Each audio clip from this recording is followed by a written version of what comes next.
This is Grace Notes. I'm Alan Button, and pleased to have as my guest today, Karee White, for a special Veterans Day episode of our program. Karee, welcome. Thanks for having me, Alan.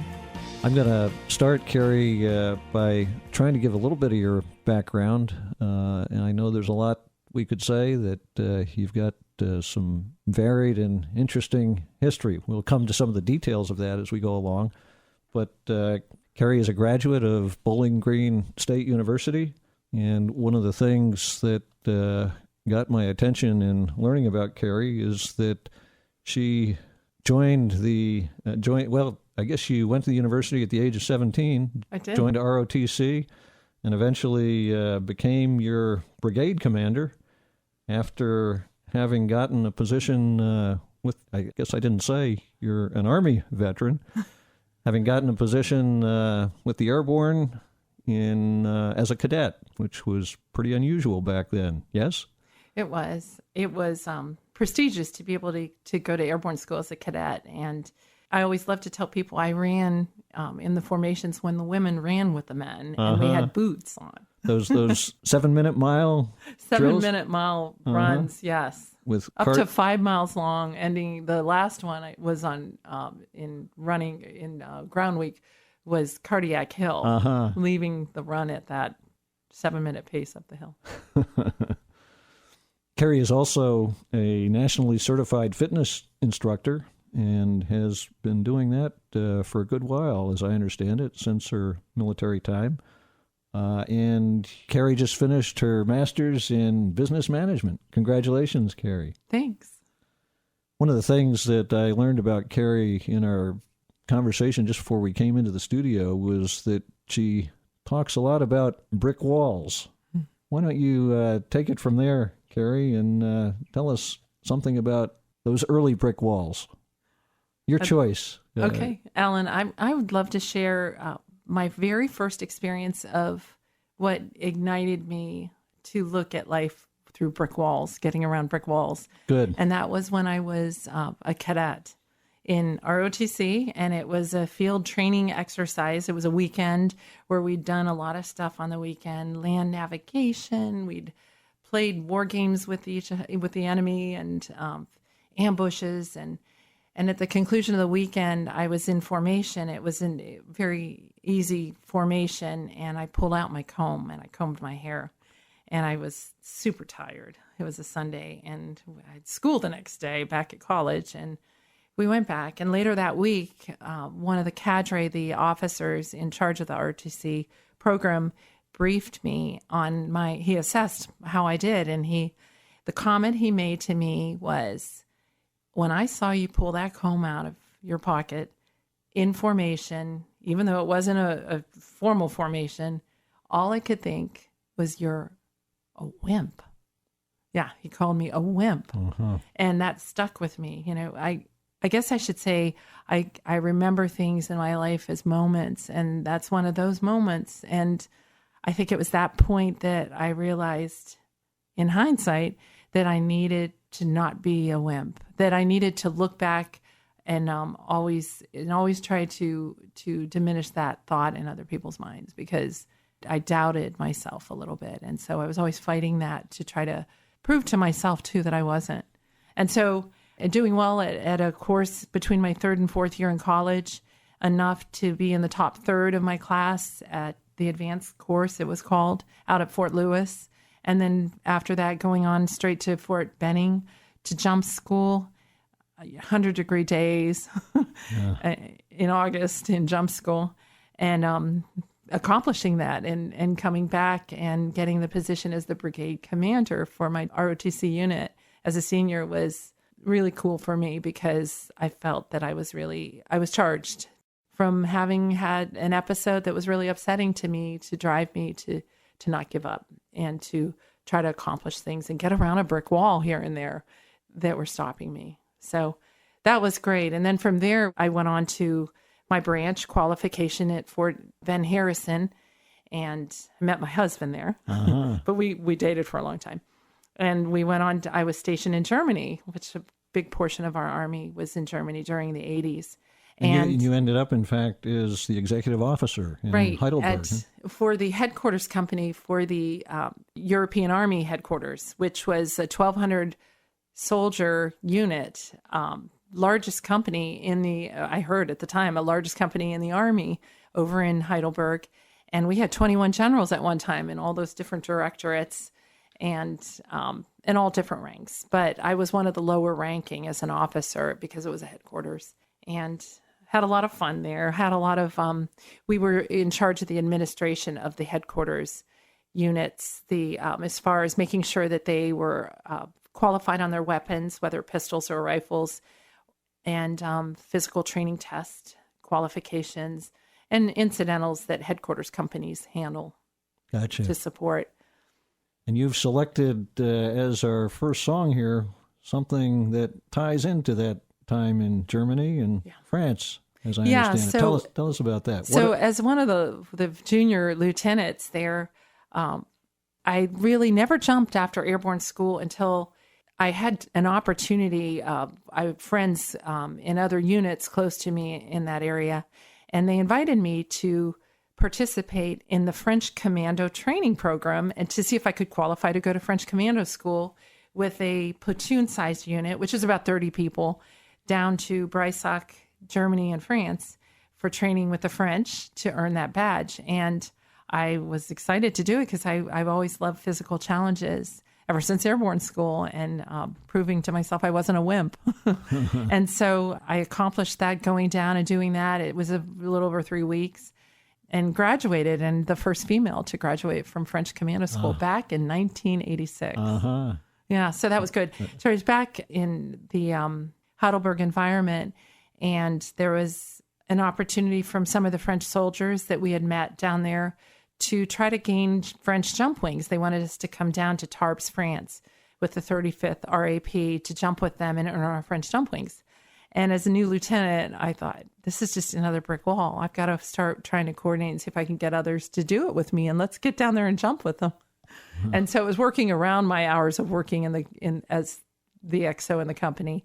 And I eventually got about a dozen of us. There were 12 of us that wanted to do it from all different staff directorates.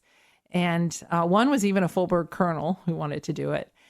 Got everybody, we had to work through the paperwork to get everyone on jump status, which is like the legality to make sure you're in a good standing so you can jump, parachute jump, as well as gaining the permission through temporary duty in order to go down there because you're always 24/7 on duty. So gaining the authorization to go down there. And that was a challenge. I dealt with the French consulate. And as a lieutenant, I was amazed that I was able to accomplish what I accomplished. But my own TDY and my own my leave orders, as well as my status for being qualified to jump were in question. TDY, temporary duty. Temporary duty, yeah. So I wondered, do I have the legality to go down? Meanwhile, I had 11 other soldiers that were doing it. And one of the jets had already taken off. We coordinated for the flights down and everything.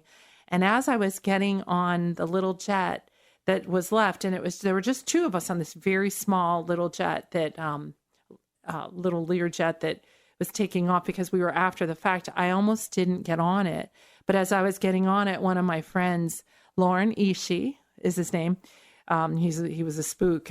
He was in one of those commands where they kept things pretty quiet. And I understand. And he said, "Get on here, get on the plane, Karee." And I said, "Okay, all right, I'm getting on." And he said, "Here, you need to listen to this song." He said, "This song will calm you down," because I was really concerned I might come back and have an Article 15 waiting for me because Article 15 meaning what? Oh, yeah. An Article 15 is like a punitive action by the commander to if you do something that's not acceptable. Yeah, because you were uncertain about your status. There were a lot of administrative details that I wasn't quite sure that I had them all wrapped up, but I thought I did. My commander was sort of iffy about it, but he was sort of positive. So I just didn't know. So when I sat on the plane, he had a Walkman in his hands, and he handed me the Walkman, which is one of these older devices that has cassettes in it to play. This is pre iPod. I'm familiar with them.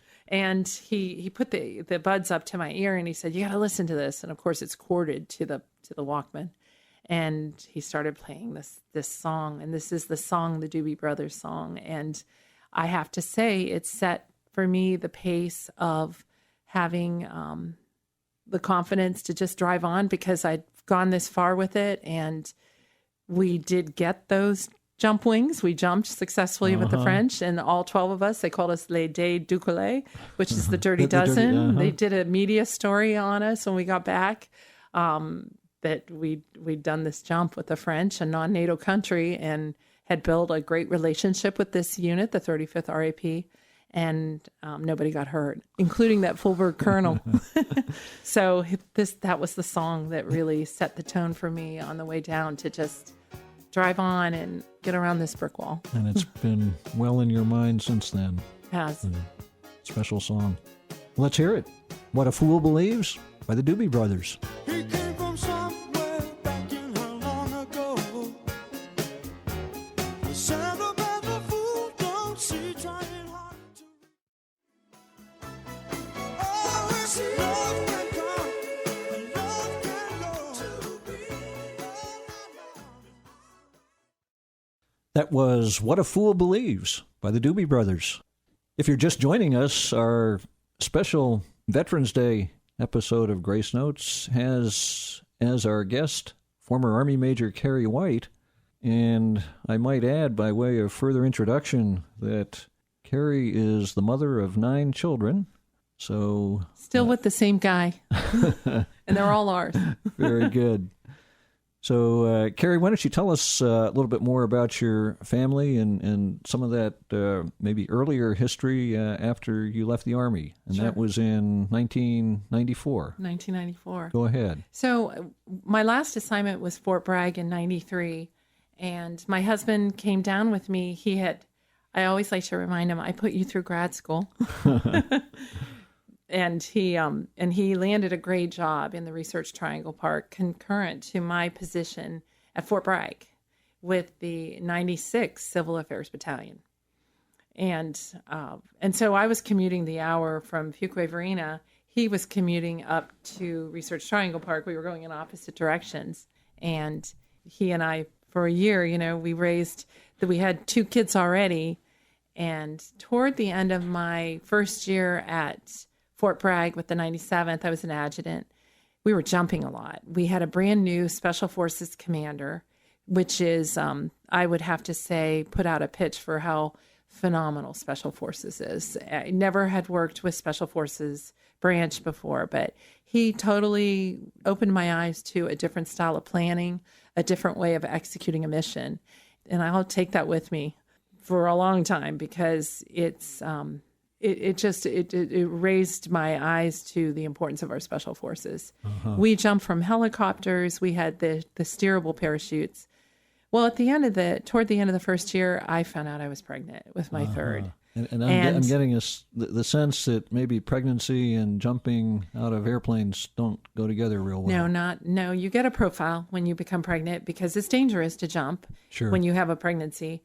And to me, that was a criteria that caused me to feel I wasn't giving the job what I wanted to give it, because I revered that job so much. I revered that unit and what we were doing, the difference we were making. But I was on a profile suddenly because of the pregnancy. And about that time, they began to offer, as a reduction in the forces, a incentive reduction to reduce the size of the forces of the military. It just seemed like a good time. My husband had a great job, and he'd followed me through 3 assignments, and it was an opportunity that I decided to take it with pregnancy of that third. So I took an annuity, and I got out after that year at Fort Bragg and started to raise the family at home. And 3 children turned into 9 children. And understand you have 5 boys? 5 boys and 4 girls. Was this third one a boy or a girl? So the third was a boy. So the first of the first boy. Yeah. So one of your lacrosse players. Right, and all the boys did lacrosse, and the girls had their sports too, tennis and soccer, but I always loved to be involved with the kids as they were growing up. And I always felt that it was an opportunity. I didn't have to work suddenly. I'd worked 10 years, but all of a sudden I could be home and I could do things with the kids and I could participate in their sports activities. I didn't like to sit on the bench at games. I wanted to volunteer. So I volunteered, and one of the activities I volunteered for many years was the announcing at the lacrosse games for the boys and the high school games. A lot of fun. Plus, it's warm in the winter and it's night cooler with fans in the summer up in the announcer's booth. But I added music to the lacrosse games, and I felt that it was a great environment. I had a friend who told me, you need to play the Billy Joel song, I'm an Innocent Man. When somebody gets a penalty, you should play that song right after when they're called for a penalty on the knee. You had some discretion as the announcer as to what went out over the public address system. And previously, there hadn't been music other than the national anthem, but I incorporated in music for the time between the goal and the next face-off, for before the game started, for after the game, with some really cool music that if they won, it was different. If they lost, it was something a little more calming. And people loved it. I think of we have the professional Hurricanes in North Carolina, and there's a lot of music that team. NHL. And great music that they permeate that game around the moves of the players, and that's the kind of thing that I incorporated in and made it a lot more fun, I think, for everyone, and including we, the announcers, up in the booth. So this song, Under Pressure, is the song that I came across. Always loved the song, but I realized there's this time between when the warm-up practice of the teams and then the lineup and the announcement of both teams, visitors and the home team, and then the national anthem. But right after the national anthem, there's a few minutes there as the referees are going out, and in lacrosse, they start off with a face-off, and the two players that are the face-off, the FOGO guys, go out to the middle of the field. They get down in that low crouched position, and they're getting ready, and they are under pressure. I was going to say, it's pretty intense at that moment. It's very intense. And so this song just seemed befitting, and so I started playing this song before every face-off at the start of the game, to ignite the stands, to get everyone ready for that moment that was so full of pressure as the game was beginning. Very good. Well, let's hear the song. And we're going to, of course, swing out a little bit here from our usual playlist with a little bit of Queen and David Bowie, Under Pressure. Pressure, pushing down on me, pressing down on you. No man has fallen under pressure. Pressure. Karee, speaking of your kids, your eldest daughter, Kimmy, I know has had a huge impact in your life in recent years, as I'm sure is true of all of your kids in one way or another. But maybe just by way of preview for our listeners, I might say that Karee has become and is a real advocate for veterans and caregivers of veterans. And maybe, Karee, I could jump to the note that you are a North Carolina Fellow of the Elizabeth Dole Foundation. And in fact, you spoke with Elizabeth Dole on your birthday just a few days ago.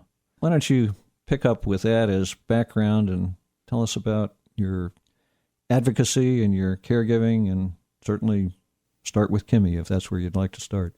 So 7 of our 9 kids have served or are serving currently in the military. So we're a military family. The 2 that aren't are too young so far. But Kimmy, our oldest, was deployed for a little less than a year to Afghanistan. FOB Shank was the name of the forward operating base in the Eastern Quadrant. Rocket City was the fond term that the military called it. She came back unscathed, except for the emotional scars, PTSD for sure. But it was about almost a year later, and it happened very abruptly. Sometimes finding out you're a caregiver can be as abrupt as it gets. Other times you realize, oh, I'm managing meds for Dad. Oh, maybe I am caregiving, But ours was abrupt. call in the middle of the night. Kimmy was on her way home from a hail and farewell. She was A hail and farewell, a party of some kind? It's a formal, mandatory, fun event okay. that the military, well, at least the Army, holds for incoming and outgoing soldiers. And she was the designated driver. She had no blood alcohol content, but she was rear-ended on the highway. She was in a coma for 1 year. So we were called to, we rushed out there within 24 hours. They flew us out. Out to Italy. She had a 3-year-old daughter at the time. And she and her husband were separated. They medevaced her, moved her through medical channels through Landstuhl, which is in Germany, and onward to Walter Reed. And we accompanied her on that journey. She was in the ICU at Walter Reed Hospital in D.C., Bethesda. And we were with her for, I was with her for almost a year up and down the Eastern Seaboard at different hospitals as she was in a coma and she wasn't emerging from her coma. Just a year before that, Senator Elizabeth Dole was at Walter Reed with her husband, Bob Dole, for an extended period of time. And Senator Bob insisted on being on the floor with the soldiers. Senator Elizabeth always terms, and she told me this just recently, that she felt that was the reason that she realized her next mission in life, which was to establish the Elizabeth Dole Foundation. She saw all these families that were there supporting the soldiers of all branches of service that were behind the scenes, that were losing sleep, their needs weren't being cared for. They were the heroes of the heroes, the hidden heroes. And after hearing countless stories at Walter Reed, she made it her next life's mission to see if she could make a difference. And she always says that was corny, but it's the way God spoke to me. And so she commissioned the RAND Corporation in D.C. to do a study, and they did a very extensive study and found that military caregiving, that's caregivers that care for our military, whether active or veterans, that were in a state of a catastrophe. That was 10 years ago. And she made it her work to try to make things better, advocate for military caregivers, help in different facets, whether the economy, for job opportunities for those that needed unique styles of work that would allow them to have unique schedules in caring for that loved one in the home, but to be able to also work and provide an income, as well as all the invisible injuries that a lot of our returning servicemen were experiencing that demanded a lot of counseling and were hard to pinpoint because they were invisible for our servicemen, to support the spouses, to support the parents, the kids. And after we had Kimmy a year through hospitals, it was time to bring her either to a nursing home because she was still in a coma, or... And we're talking, by the way, traumatic brain injury. Kimmy had suffered a traumatic brain injury. It was a diffused axonal injury. She was on life support. She had a feeding tube. She had a trach. She had spasticity and tone. She was not alert. She was in a coma. And I had to find a place for her to stay. I found last minute through a case manager at one of the VA medical centers I had been at with Kimmy, Hunter McGuire in Richmond, that Kimmy was still active duty. She wasn't yet out of the military. They were working on her chaptering retirement paperwork. And so because she was active duty, she could have 24/7 around-the-clock clinical level care in the home. And that piece of information was like a grace from God because we brought her home. We had an old building that we fixed it up. We made it right next to our house, which was the VA has helped us accommodate that even better with augmentative devices to support Kimmy's condition. But we had around-the-clock care for her. After she retired and became a full combat veteran, the VA looked at it differently, and they dropped her 24/7 clinical level care, skilled care, to just 6 unskilled hours a day. Now, there's 168 hours a week, and if it's 6 a day, that's 42 hours. So the remaining 140-plus hours were on me. And we still had 6 kids at home. My husband had been playing Mr. Mom for that year I was in the hospitals with her.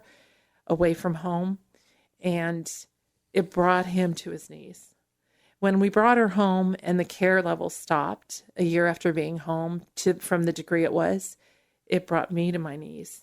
And that was probably the lowest point in Kimmy's progress. This was in 2016. 2016. Mm-hmm. So I'd like to say that one of the common threads that I always bring up is we never felt that God wasn't with us. We always felt that even though we were at low points, we never ever felt that God had turned the back on us. And in fact, I think recognizing that we were feeling alone, we were feeling helpless, we were feeling tired, exhausted. My husband's job, his division went away, so he had to find another job. Meanwhile, throughout all this, and yet it gave us strength to know that we weren't alone. I guess it's an odd thing, but I think that realization that God was always there. So Kimmy came out of her coma, not like the movies. It was a very slow, gradual process. And she is severely incapacitated today, 8 years later, but she has progressed further than the doctors ever thought she would. They didn't think she'd live. So for her to, even at times we've had her standing and starting to walk with support. I mean, from being in a coma, from being so incapacitated, we got her trach removed. I had to advocate for that. We do some pleasure eating where we feed her by mouth a little bit, and we're careful to monitor and keep her airway clean. Because aspiration pneumonia is a really weird thing. It's a very real thing for Kimmy. Her pulmonary system, her throat is less, she doesn't feel the sensation of liquids in her throat so much, so she can silently aspirate even on her own saliva. So going to the ER and the ICU every year was a reality for us. So the last 7 years, we were in the ICU every single year for a period of time. But she always recovered. She's a fighter. And then we would fight again to try to keep her safe. This last year is the first year. We didn't go to the ICU. We didn't go to the ER. And I attribute it... Because you didn't need to. We didn't need to because not only is she always a fighter, but the caregivers that I've hired are phenomenal. And there is a capability there that would never come from contracted caregivers, unfortunately. Kimmy's brain injury makes her very, no 2 days are the same. Expect the unexpected. We have a lot of sayings. Take humor into every situation because why not laugh at it? And to have caregivers that I could hire was really important. I advocated, I fought in a really positive way with my local VA medical center, and I was able to get Kimmy enrolled in the veteran-directed care program. First of its kind in the state. Matter of fact, right now, I'm the only recipient in the state of North Carolina. But the individual I worked with was supportive based on Kimmy's circumstances, and I hire my caregivers. We don't pay a middleman, aka a contracted agency care program. And I get nursing students from the community college. I get folks off next door, but the most important ingredient I hire for is patients. I would say that patients as in you're talking dealing attitude, with Kimmy, character. Dealing with Kimmy's needs, Kimmy's inability to communicate, and sometimes trying to use her arms to communicate. I wanted to ask you, how do you communicate with her? We use a dry erase board most of the time, and we write things down. She tries to write answers to us. We'll give her options, or we'll see if she can spell out what it is. Unfortunately, Kimmy has aphasia, so she can't speak. But she tries, and every so often something comes out. Uh-huh. But she's progressing. She's still progressing, which is a testament to chronic care in the home. What advice would you give to those who face caregiving in long-term situations, the need to provide long-term caregiving to someone else? I had a case manager when I first became enrolled in the program, Janisha Hennigan, and she works with Triangle J Council of Government as a case manager for me with the ACL. She said, "Whatever happened to the granny flats? Why don't we have more granny flats?" And I told her, that's exactly what we need. It's a sentiment that you care for your loved ones And if they ail to the point that they can't live alone, you try to take them in your home. And that's my belief. I could never have put Kimmy in a skilled nursing facility. She'd be dead because she doesn't have a voice. But in the home, she isn't surviving. She's thriving. Her life is as good as it can be in the home. And so to people that are caregivers, fight the isolation, meet other caregivers. There's support groups out there. And by the way, you're talking not about isolation for the one who needs the care, but the ones who are giving the care. Absolutely. It's isolating as a caregiver. It's a lonely road. But there are other individuals out there just like me. I found it through the Elizabeth Dole Foundation. There's a social network that I get on through Facebook. I've met other caregivers from all over the country, and that's what empowered me, and that is what brought me to one of the biggest graces that I think have come through this. My husband and I have the saying, we would, in a heartbeat, wish for this accident to have never happened, but we would never change how it changed us. And how did it change us? I think what's important matters is so different now to us than what was before. I was hanging on to what I had before Kimmy's accident for a long time. I wasn't able to do my avocations that I was doing, having all the fun raising the kids, participating in their sports activities, playing tennis, doing fun fitness classes when I wanted, just anything I wanted to do, finding the time, making the connections. But Kimmy was suddenly altering my day.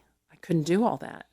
And I think that those seeds of resentment were clouding my joy in life. And it wasn't until hindsight, because that's the grace that I think comes is when you can discern after the fact and looking back on the situation. The brick wall in that situation was I couldn't give up my previous life. I wasn't giving it up. I was trying to hang on to something of the past. The moment that I realized, I don't even know when it was, but there was a point a few years ago that I realized I can find joy in this new life. I just have to look at it a little differently. And that made all the difference. You've started a foundation called the I Love Everyone Foundation. Tell us about that.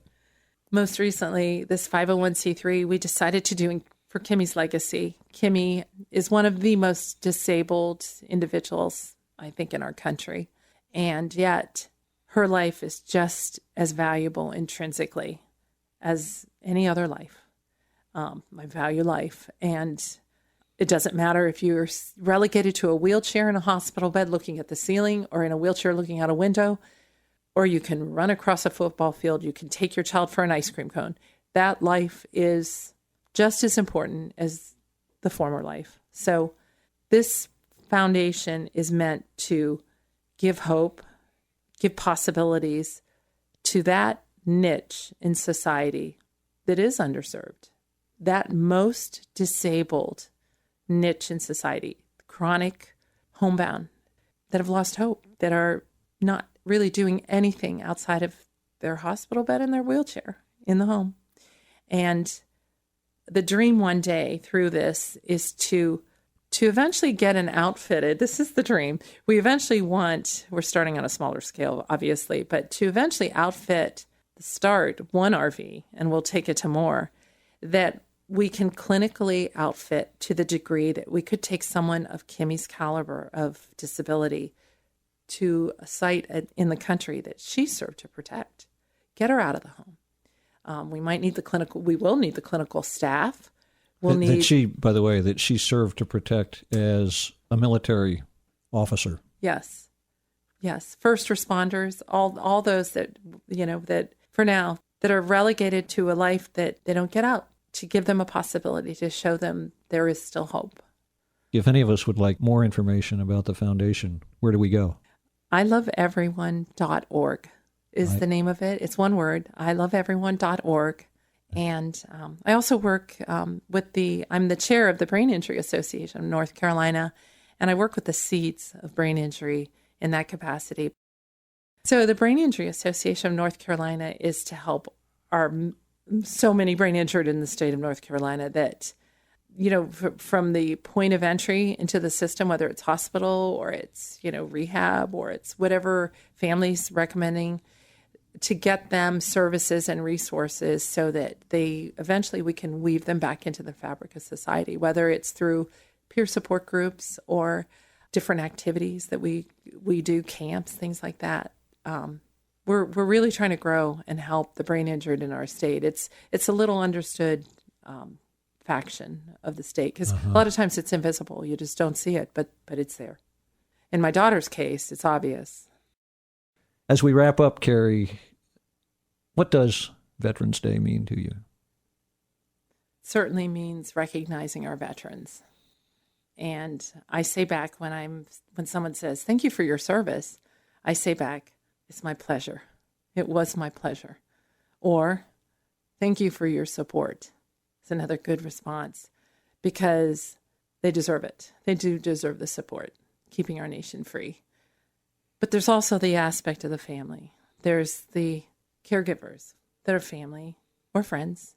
And those caregivers are those heroes behind the heroes. And it takes a team to help a veteran reintegrate into the fabric of society.